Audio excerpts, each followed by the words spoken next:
Well, Merry Christmas and welcome to Week 17. No gifts under the tree matter more than getting your lineup right. We've got all of our rankings here in one video to get you through the holidays. So let's break down the rankings and help you win a championship this weekend.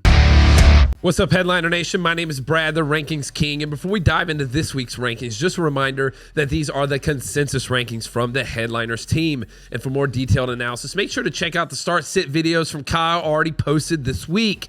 And if you want even more breakdowns each week, make sure to join the Fantasy Headliners community by hitting that join button below. That's going to get you access to extra rankings this week, like flex, kicker, defense, and a spot inside of our Discord. All right, listen, we're going to get right to it today. No hits and misses. We're going to get right to our running backs, quick and dirty, top 30. And starting in Tier 1, we have Christian McCaffrey, James Cook, Saquon Barkley, Devon Achane, Bijan Robinson, Chase Brown, Jahmyr Gibbs, and Jonathan Taylor. Topping the list at number 1, we have Christian McCaffrey. And McCaffrey gained the RB1 spot in Week 16. He's now had 15-plus points in 5 straight games. And George Kittle is questionable to play this week. With San Fran fighting for the division, CMC should see huge volume again. At number 2, we have James Cook, and we still have 2 games to go, and Cook has already scored 25 more points than he did last season. He's had over 100 yards in all but 3 games this year, and he has 5 touchdowns over the last 2 games. Now he gets a Philly D that allows the 10th most points to running backs. At number 3, we have Saquon Barkley, and Barkley has gotten hot. He's scored 16-plus points and scored a touchdown in 3 straight. Overall, his season has been disappointing, but he has a chance to have over 1,500 total yards and double-digit touchdowns. Now he gets a Bills team that allows 24 points to running backs. At number 4, we have Devon Achane, and no Tua, no problem. Achane has now successfully gone 15 straight games with at least 10 fantasy points scored. He has a shot over the last 2 weeks to finish the season with 2,000 total yards, and now he gets Tampa, who allows 21 fantasy points per game to running backs. At number 5, we have Bijan Robinson, and Bijan has been carrying teams for the last 6 weeks. He scored at least 25 fantasy points in 4 of his last 6 games. Now he'll get a tough Rams run D coming off of a game against Seattle in which they gave up 171 yards rushing. At number 6, we have Chase Brown, and there's no doubt about it. He won people matchups in Week 16 with 100 total yards and 3 touchdowns. He's now had 9 straight games with at least 10 fantasy points.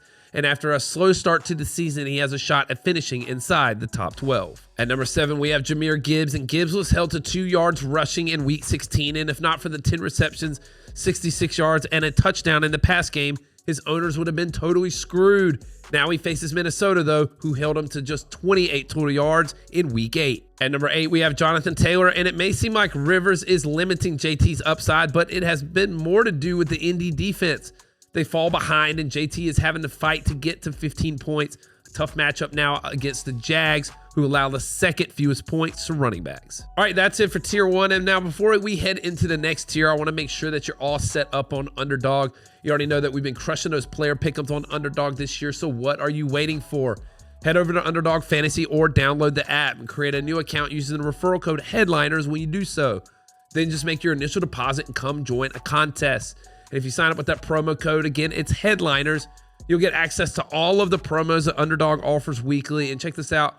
When you play your first $5, they're going to give you $75 in bonus funds. So you play 5, you get 75. It's that easy. And don't forget, Jake's also going to be breaking down the best picks weekly in our show on Fridays. Links to join are in the description, and we look forward to playing with you this week. All right, let's move it on to Tier 2. We have Travis Etienne Jr., Derrick Henry, Ashton Genty, Kyron Williams, Javonte Williams, Bucky Irving, Ramondre Stevenson, and RJ Harvey. At number 9, we have Travis Etienne Jr., and Jacksonville is a perfect example of what an elite pass game can do to a run game. He has 6 touchdowns over the last 3 weeks, including 2 against the Indianapolis defense that he's about to face. At number 10, we have Derrick Henry, and for a brief moment, we saw vintage Henry in Week 16. He was running hard and breaking off big runs. Then the coaching staff decided to go to Keaton Mitchell late, and it led to a Ravens loss. And so there's no way that they do that again in a must-win game, right? At number 11, we have Ashton Genty, and Genty having his best game of the year against a Houston Texans defense is about as 20-25 as it gets. Now he gets the Giants, who allow the 3rd most points to running back, so here's to hoping that he's not sucking us in for another disappointing week. At number 12, we have Kyron Williams, and we've seen a split backfield in LA for almost 2 months, but Kyron just came off of a season high of touches with 26. The Rams are still fighting for the division, and the Falcons defense he's about to face allows over 20 fantasy points per game to running backs. At number 13, we have Javonte Williams, and the Chargers matchup in Week 16 got the best of Javonte. Dallas fell behind and couldn't run, and it should be a different story against Washington, who allows the 6th most points to running backs, and who Williams had 118 yards and a touchdown against in Week 7. At number 14, we have Bucky Irving, and Bucky has had exactly 71 yards and no touchdowns in each of his last 2 games. That's not the production his owners need at this point. At least now he'll get a Miami defense that allowed Chase Brown to score more than 30 points in Week 16. At number 15, we have Ramondre Stevenson, and with Travion Henderson in concussion protocol, we should be in line to see a lot of Stevenson in Week 17. He looked great against a tough Baltimore defense, and now he gets the Jets, who allow the 4th most points to running backs. At number 16, we have RJ Harvey, and the injury concerns coming into Week 16 were all for nothing. He ended with 121 total yards on just 11 touches. He had both a carry and a catch for at least 32 yards against a tough Jags run D. Now he'll take on a KC defense that's filled with injuries. All right, that's it for Tier 2. Now let's move it on to Tier 3. We have Josh Jacobs, Jalen Warren, Kenneth Gainwell, Amarian Hampton, Tony Pollard, Kenneth Walker III, Michael Carter, and DeAndre Swift. At number 17, we have Josh Jacobs, and Jacobs is questionable to play, but Green Bay needs to keep winning games. With all the injuries Green Bay has on the offensive side of the football, I wouldn't be surprised if Jacobs is either limited or misses this week's game against Baltimore. At number 18, we have Jalen Warren, and the Steelers' backfield couldn't be stopped in Week 16. Warren himself rushed for 143 yards and 2 touchdowns. Now he'll get another tough matchup against Cleveland, but with no DK Metcalf, we could see the Steelers lean on the run once again. At number 19, we have Kenneth Gainwell, and over the last 4 to 6 weeks, there hasn't been a better backfield duo than Gainwell and Warren. Gainwell has now had back-to-back games with at least 120 total yards, and the Steelers run game will be relied upon heavily once again due to the suspension of DK Metcalf. At number 20, we have Amarian Hampton, and Vidal is currently questionable to play with a neck injury, opening the door for a ton of volume for Hampton. He's coming off of his best game since returning from injury and gets a tough Houston defense that was shredded by Genty last week. At number 21, we have Tony Pollard, and Pollard continues to be on a tear as he fights to hit his contract incentives. He's 150 rushing yards from a $250K bonus and 2 rushing touchdowns away from another $200K. Against an average Saints defense, he'll be looking for another 100-yard game. At number 22, we have Kenneth Walker III, and Walker is coming off of his best game of the season. He just had 164 total yards and a touchdown against the Rams. 101 of those yards came off of just 2 plays, though. That's not something that we can expect weekly, but Carolina does allow 22 fantasy points to running backs. At number 23, we have Michael Carter, and Carter is in line to get another start, and this matchup is great. No team allows more points to running backs than the Bengals, but if Arizona falls behind early to that Cincinnati offense, it'll be impossible for them to rely on Carter and the run game. And at number 24, we have DeAndre Swift, and Swift has been anything but consistent lately. He's had 2 games with over 20 points and 2 games under 10 points over the last 4 weeks. The matchup against San Fran, though, isn't horrible, but the weekly boom or bust potential remains here. All right, that's it for Tier 3. Now let's move it on to Tier 4. We have Chris Rodriguez, Tyrone Tracy, Breece Hall, Rico Dowdle, Blake Corum, and Aaron Jones. At number 25, we have Chris Rodriguez, and Rodriguez returned from injury in Week 16 and immediately retook the lead back role in Washington. He had 69 total yards and a touchdown against Philly, and now faces Dallas, who allows the 7th most points to running backs. At number 26, we have Tyrone Tracy, and Tracy continues to dominate the backfield touches in New York. The problem is that they don't provide him many scoring chances. Luckily, the matchup is better this week against the Raiders, who allow the 9th most fantasy points to running backs. At number 27, we have Breece Hall, and the Jets' offense is so bad, and Hall just can't ever seem to get anything going, and there's minimal scoring chances.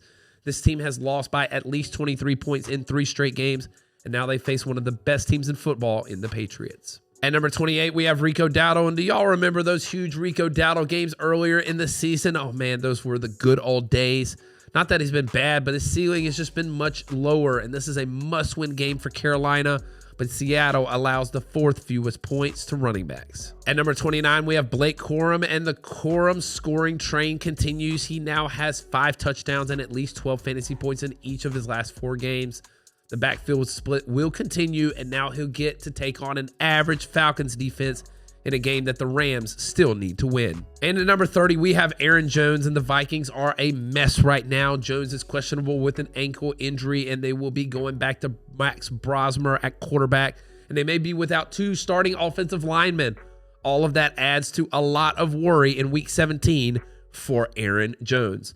All right, so that's your quick and dirty top 30 at the running back position. We've got a couple of guys on the outside looking in with Emmanuel Wilson, Woody Marks, Kyle Monangai, Tajay Spears, Zach Charbonnet, and David Montgomery. All right, now what about the quarterback position? And we'll start us off in tier 1 with Josh Allen, Drake May, Dak Prescott, Joe Burrow, Trevor Lawrence, Matthew Stafford, and Jalen Hurts. And top of the list, we have Josh Allen, and Buffalo may have already clinched the playoffs, but they're still fighting for that number 1 seed. Allen struggled last week and now takes on a solid Eagles defense. The silver lining here is that this is not a must-win game for Philly. At number 2, we have Drake May, and the loss to Buffalo may have been exactly what this team needed heading into the playoffs. They are still trying for that number 1 seed, and they have a great matchup against the Jets, who allow over 18 fantasy points to opposing quarterbacks. At number 3, we have Dak Prescott, and the Cowboys are eliminated, but they still want to go out and take it to their divisional opponent in Washington. Dak has crushed Washington over the last few seasons, and the Commanders allow over 20 fantasy points to quarterbacks. At number 4, we have Joe Burrow, and Burrow exploded last week against Miami, and with both Chase and Higgins on the field in a matchup against a well below average Arizona defense, it puts him in line for another great week. At number 5, we have Trevor Lawrence, and Lawrence remains the hottest QB in the NFL. He's now scored 20 fantasy points in 4 of his last 5, and a win this week against Indy could bury their divisional opponent's playoff chances. At number 6, we have Matthew Stafford, and Stafford did just fine without Adams in Week 16. The Rams have clinched, but they are fighting with San Fran and Seattle for the NFC West. Now they'll get a slightly above average pass defense in Atlanta, who just held Jacoby Brissett in check. At number 7, we have Jalen Hurts, and Philly may be the only team in the NFL that has clinched the playoffs but doesn't really benefit from winning this week. I'm sure they'll play their starters, but if this game gets out of hand, it could lead to some late game rest for some of the guys. All right, that's it for tier 1. Now let's turn the page to tier 2. We have Jacoby Brissett, Brock Purdy, Bo Nix, Lamar Jackson, Caleb Williams, and Baker Mayfield. At number 8, we have Jacoby Brissett, and for the first time since becoming the starter, Brissett was held in check last week. It was his first game without multiple touchdowns, but he should have a chance to bounce back this week against Cincinnati, who allows the 4th most points to quarterbacks. At number 9, we have Brock Purdy, and Purdy's 5-piece in Week 16 carried a ton of people to fantasy championships. Now he'll get another home game that they need to win to stay in the divisional hunt against a Bears team that allows over 18 fantasy points to quarterbacks. At number 10, we have Bo Nix, and Denver is fighting to keep the number 1 seed in the AFC. Now they get a Chiefs defense that was decimated by injuries and just got blown out by the Titans. Don't be surprised if Denver tries to kick Kansas City while they're down. At number 11, we have Lamar Jackson, and Lamar left last week's game injured, but Baltimore is in a must-win situation to even have a chance at the playoffs. I don't see a scenario where he's not out there in Week 17, and they'll face a Packers team that has been decimated by injuries. At number 12, we have Caleb Williams, and despite injuries to wide receivers, Caleb has now had back-to-back solid games and tough matchups against Cleveland and Green Bay. A win this week against San Francisco also keeps the Bears' hopes alive at a number 1 seed. At number 13, we have Baker Mayfield, and the late season implosion of the Tampa Bay Buccaneers has been crazy. They are in absolute must-win territory here against Miami, who was just shredded by Joe Burrow and the Bengals last week. All right, that's it for tier 2. Let's turn the page to tier 3. We have Jared Goff, Tyler Shuck, Sam Darnold, Phillip Rivers, Justin Herbert, CJ Stroud, and Jackson Dart. At number 14, we have Jared Goff, and no defense allows fewer points to quarterbacks than the Vikings. 3 of their last 4 games have resulted in less than 100 yards passing by quarterbacks. But Goff is one of the only quarterbacks this year to throw multiple touchdowns against them, and Detroit is in must-win territory. At number 15, we have Tyler Shuck, and over the last 4 weeks, Shuck is the QB7 overall in fantasy, averaging 19 points per game. He's led the Saints to 3 straight wins, and now he gets the Titans, who allow almost 19 fantasy points per game to quarterbacks. At number 16, we have Sam Darnold, and Darnold turned it on late and ended up finishing as a top 10 quarterback last week. Now he'll take on his former team in Carolina. 2 teams fighting for the playoffs and seeding, but Carolina allows the 8th fewest fantasy points to quarterbacks. At number 17, we have Phillip Rivers, and we have a horrible Colts defense going up against one of the hottest offenses in Jacksonville. This means that Rivers should be playing from behind and throwing. The Jags allow over 18 fantasy points to quarterbacks, making Rivers a potential QB2 this week. At number 18, we have Justin Herbert, and Herbert's going from the best possible fantasy matchup in Week 16 to one of the worst in Week 17 against Houston. Both teams will be looking for a win, but the ceiling this week has to be lower. At number 19, we have CJ Stroud, and Stroud struggled last week against an underrated Vegas defense, and now he gets the Chargers, who allow the third fewest fantasy points to quarterbacks.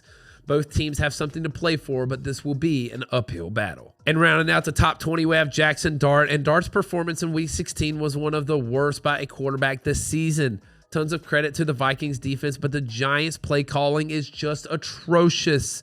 Now he'll get the Raiders pass defense, who hasn't allowed over 206 passing yards in 5 straight games. All right, so there's your top 20 in tiers 1, 2, and 3. And we've got a couple of guys on the outside looking in with Bryce Young, Kirk Cousins, Aaron Rodgers, Cam Ward, and Quinn Ewers. All right, that's it for quarterbacks. Now let's move it on to tight ends, and we'll start in tier 1. We've got Trey McBride, George Kittle, Kyle Pitts, and Harold Fannin Jr. At number 1, we have Trey McBride, and Atlanta shut down McBride in Week 16, and it was by far his worst game of the season, and it came at a horrible time.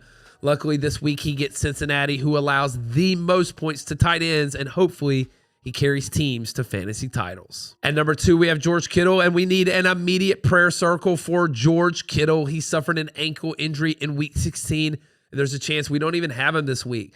San Fran needs to continue winning, but if Kittle can't go, look for the return of Jake Tonjes. At number 3, we have Kyle Pitts, and there was concern that with the return of Drake London that Kyle Pitts would see his production dip. However, he still saw 9 targets and scored a touchdown, finishing as the tight end 3. Now he'll get a Rams defense that's easier to throw on. At number 4, we have Harold Fannin Jr., and Fannin had a huge Week 16, but he was held to only 34 yards, and 6 of his points came off of a rushing touchdown, which we just can't count on weekly. He does get Pittsburgh this week, though, and they allow the 3rd most points to tight ends. All right, that's it for Tier 1. Now let's move it on to Tier 2. We have Jawan Johnson, Jake Ferguson, Brenton Strange, Tyler Warren, and Dallas Goedert. At number 6, we have Jawan Johnson, and Johnson bounced back in Week 16 with 8 catches for 89 yards. He'll now face the Titans, who allow 10 points to opposing tight ends, and should continue to see in the neighborhood of 7 to 9 targets. At number 7, we have Jake Ferguson, and Ferguson hasn't scored 10 points in a game since Week 7, and he's been held to less than 7 points in 3 of his last 4. Washington allows the 4th most points to tight ends, but with Lamb and Pickens, it's hard to expect production from Fergie. At number 8, we have Brenton Strange, and Strange bounced back in Week 16 and found the end zone against Denver. Now he'll travel to Indy to try and bury a divisional opponent against a defense that just got shredded by George Kittle last week. At number 9, we have Tyler Warren, and only 3 catches for 30 yards last week. He did have 9 targets, but every target was in traffic. There were multiple plays late in the game where Warren was open and overlooked. Now he'll face the Jags, who allow the 9th most points to tight ends. At number 10, we have Dallas Goedert, and this really isn't a must-win game for Philadelphia. They've already clinched the playoffs and really can't improve their seed much.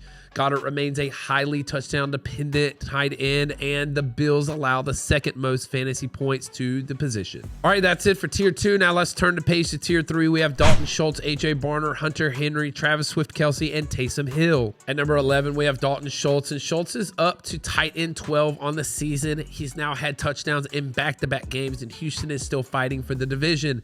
This is going to be a tough matchup against the Chargers, who allow the 7th fewest fantasy points to tight ends. At number 12, we have A.J. Barner, and Barner found the end zone in Week 16. It was the first time since Week 8. He's been pretty touchdown dependent since he hasn't gone over 50 yards in a game in almost 2 months, but he has a decent matchup against Carolina this week. At number 13, we have Hunter Henry, and with Booty entering concussion protocol, we could see another week of 6+ targets going the way of Hunter Henry. He's a current tight end 9 on the season against a Jets defense that allows over 11 points per game to tight ends. At number 14, we have Travis Swift-Kelce, and what a nightmare ending to the season for the Chiefs and Travis Kelce. First, they lost Mahomes, and now it looks like they're going to be without Minshew. It looks like we are officially in the exile era. The matchup isn't bad, but it will be hard to trust the quarterback play here moving forward. And at number 15, we have Taysom Hill, and at this point of the rankings, you're hoping for a wing and a prayer. Well, last night we saw Hill get 12 carries and 6 targets. Vele and Neal are on IR, and the Titans allow over 11 points to opposing tight ends. So he's a potential lottery ticket. All right, that's it for your top 15 tight ends. And we've got a couple guys on the outside looking in with Mike Gesicki, Colby Parkinson, Jake Tonjes, Dalton Kincaid, Darren Waller, Aronde Gadsden, and Colston Loveland. All right, fam, let's finish this video strong with our wide receiver rankings. And we start in tier 1 with Puka Nacua, Jamar Chase, Jackson Smith-Njigba, CeeDee Lamb, George Pickens, Mike Evans, Chris Olave, and Amon-Ra St. Brown. At number 1, we have Puka Nacua, and Devontae Adams is once again questionable to play, and we'd be shocked if he actually suited up, which means another game of at least 12 targets going the way of Puka against a Falcons team that allows almost 30 points to wide receivers. At number 2, we have Jamar Chase, and Chase is the current wide receiver 5 on the season and is due for a big game. There's no way that this Cardinals defense can stop the Bengals passing game, and I wouldn't be surprised if both Chase and Higgins feasted in Week 17. At number 3, we have Jackson Smith-Njigba, and JSN continues to see minimal volume early in games. Luckily, he averages 15.7 yards per reception, and he's been able to rack up big catches throughout the second halves of games. He still had at least 90 yards receiving or a touchdown in all but one game this year. At number 4, we've got CeeDee Lamb, and Lamb struggled against a top-tier Chargers defense last week. This week, he gets a Washington team that allows almost 30 points to wide receivers, so look for Dallas to try to take it to Washington in Week 17. At number 5, we have George Pickens, and if Pickens could take it to the Chargers defense in Week 16, he could have a heyday against Washington in Week 17 since they allow almost 30 points to wide receivers. At number 6, we have Mike Evans, and Tampa may be imploding to end the season, but Mike Evans will still get his targets weekly. He's had 21 targets over his last 2 games, and now he'll get a Miami defense that allowed 313 yards receiving last week to the Bengals. At number 7, we have Chris Olave, and kudos to Kyle for his offseason call of Chris Olave. He said he'll be a must-have wide receiver this offseason, and right now, he's currently the wide receiver 6 on the year. Huge volume, touchdowns, and now get a really great matchup against Tennessee. At number 8, we have Amon-Ra St. Brown, and unfortunately, St. Brown is currently questionable to play with a knee injury. This is a must-win game for Detroit, though, so we wouldn't be shocked if he didn't suit up against the tough divisional opponent that is Minnesota. All right, that's it for Tier 1. Now let's turn the page to Tier 2. We have Drake London, Nico Collins, T. Higgins, A.J. Brown, Jawan Jennings, Cortland Sutton, Jamison Williams, Jacoby Myers, and Michael Wilson. At number 9, we have Drake London, and despite 8 targets in Week 16, London couldn't really get anything going against Arizona. His matchup this week should be even easier against the Rams, though, who allow the 8th most points to wide receivers. At number 10, we have Nico Collins, and Nico couldn't capitalize off of 9 targets against Vegas last week, and now, unfortunately, he has a matchup against the Chargers, who allow the 3rd fewest points to wide receivers. George Pickens found success against LA last week, so there is hope. At number 11, we have T. Higgins, and Higgins may not be compiling a ton of yards, but he continues to score touchdowns. He has at least 1 touchdown in 6 of his last 7 games, and he should have plenty of opportunity against a below-average Arizona defense this week. At number 12, we have A.J. Brown, and Philly remains one of the only teams that can't really improve their playoff seeding. At this point, their main concern is keeping everyone healthy. That's somewhat worrisome against a Bills team, which is much easier to run on than they are to throw on. At number 13, we have Jawan Jennings, and Jennings continues to score touchdowns and chase contract incentives. Purdy is playing great and definitely looks for Jennings in the end zone. With George Kittle questionable to play, we could see even more Jennings in Week 17. At number 14, we have Cortland Sutton, and it just makes sense that Denver would like to kick Kansas City while they're down. Denver is still fighting for the number 1 overall seed, and Sutton has touchdowns in 3 of his last 4. At number 15, we have Jamison Williams, and Williams' volume remains great. He's had at least 9 targets now in 4 straight games, but he will face a difficult Minnesota defense who allows the fewest points to opposing wide receivers, but he did score a touchdown against them back in Week 8. At number 16, we have Jacoby Myers, and with the way that Trevor Lawrence has been playing in a matchup against an Indy defense that resembles a wet paper bag, Myers should have an opportunity at finding the end zone once again in Week 17. At number 17, we have Michael Wilson, and for the last 6 weeks, Wilson has been unstoppable, but then a limited Marvin Harrison returns, and Wilson only saw 3 targets last week. He was saved by a touchdown, but it makes no sense why his volume drops so much when Marv is on the field. All right, that's it for Tier 2. Now let's turn the page to Tier 3. We've got Zay Flowers, DJ Moore, Tet McMillan, Stephon Diggs, Terry McLaurin, Jalen Waddle, Devontae Smith, Alec Pierce, Parker Washington, and Wan'Dale Robinson. At number 18, we have Zay Flowers, and after the Ravens imploded and lost to New England last week, they are in a must-win situation to even have a chance at the playoffs. Lamar is banged up, but you have to think that he plays, and Flowers has touchdowns in back-to-back games. At number 19, we have DJ Moore, and it may have taken longer than we wanted, but with last week's game going to OT, Moore ended with 109 yards and a touchdown. Burden and Odunze once again are questionable to play, which could mean another week of solid volume going to DJ Moore. At number 20, we have Tet McMillan, and it's the week of Christmas, and Carolina is fighting for a playoff spot. It's not something that many expected to start the season, and they find themselves in a must-win game against Seattle, and McMillan has scored touchdowns in 4 of his last 5 games. At number 21, we have Stephon Diggs, and with both Booty and Henderson in concussion protocol, there's a chance that Diggs sees increased volume against the Jets. The last time he faced them, he had over 100 yards, and his QB is playing at an MVP level. At number 22, we have Terry McLaurin, and Terry remains highly dependent on touchdowns. He's only had one game all season long with more than 75 yards. Now it looks like Mariota will miss, and the Commanders could start Josh Johnson, which isn't ideal even in a great matchup against Dallas. At number 23, we have Jalen Waddle, and Quinn Ewers took over at quarterback in Week 16, and you couldn't really tell the difference in Waddle's production. 5 catches for 72 yards is what's on par for what he's been doing all season. Now he'll have a shot at a decent game against an average Bucs defense. At number 24, we have Devontae Smith, and in a game that's expected to be heavily influenced by Saquon Barkley and the run game, that really makes Smith a risky play in Week 17 against a Buffalo defense that allows the 9th fewest points to wide receivers. At number 25, we have Alec Pierce, and Pierce seems to be Rivers' preferred target down the field and once they get inside the red zone. Pierce has had at least 80 yards in 2 of his last 3 games, including his last matchup against this Jags defense 3 weeks ago. At number 26, we have Parker Washington, and Washington went off in Week 16, 145 yards and a touchdown. A lot of it had to do with poor tackling by Denver, but Washington also saw 10 targets. In a matchup against this Indy defense, anywhere near 10 targets should make him a top 24 wide receiver. At number 27, we have Wan'Dale Robinson, and last week sucked for Robinson, but he did face one of the top pass defenses in the NFL. Now he'll get a chance to bounce back with 8+ targets against the Raiders, who allow over 28 points to wide receivers. All right, that's it for Tier 3. Now let's turn the page to Tier 4. We have Brian Thomas Jr., Deebo Samuel, Justin Jefferson, Ladd McConkey, Emeka Egbuka, Michael Pittman Jr., Marvin Harrison, Christian Watson, and Chris Godwin. At number 28, we have Brian Thomas Jr., and so the back-to-back good games from BTJ in weeks 14 and 15, they were just a mirage. Last week, he was back to his 2 catches for 18 yards, but it was a difficult matchup against Denver. Going against Indy this week should be infinitely better. At number 29, we have Deebo Samuel, and if not for the matchup against Dallas, Deebo may not make it inside of the top 36. Dallas does allow the most points to opposing wide receivers, though, and if Washington wants a chance to win, they're going to have to throw the football. At number 30, we have Justin Jefferson, and Jefferson is coming off of his best game since Week 5. Unfortunately, that's only 85 yards and no touchdowns. Now the Vikes will go back to Max Brosmer at quarterback, and the McCarthy injury and the Jefferson nightmare season could continue. At number 31, we have Ladd McConkey, and McConkey's yardage has been abysmal lately.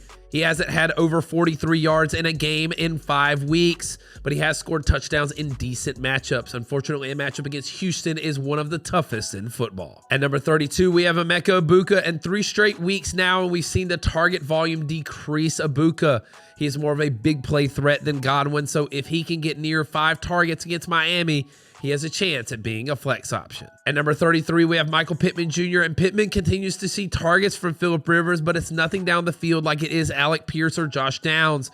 We expect Indy to fall behind early and have to throw the ball in all 4 quarters, though. At number 34, we have Marvin Harrison, and so a clearly limited Marvin Harrison returns, and not only does he do nothing with it, but he kills the value of Michael Wilson as well. Make it make sense. The matchup against Cincinnati is solid, but there's nothing on Marv's tape last week to get excited about. At number 35, we have Christian Watson, and Watson did absolutely nothing last week. It shouldn't have been a huge shock considering he went to the hospital after their Week 15 game.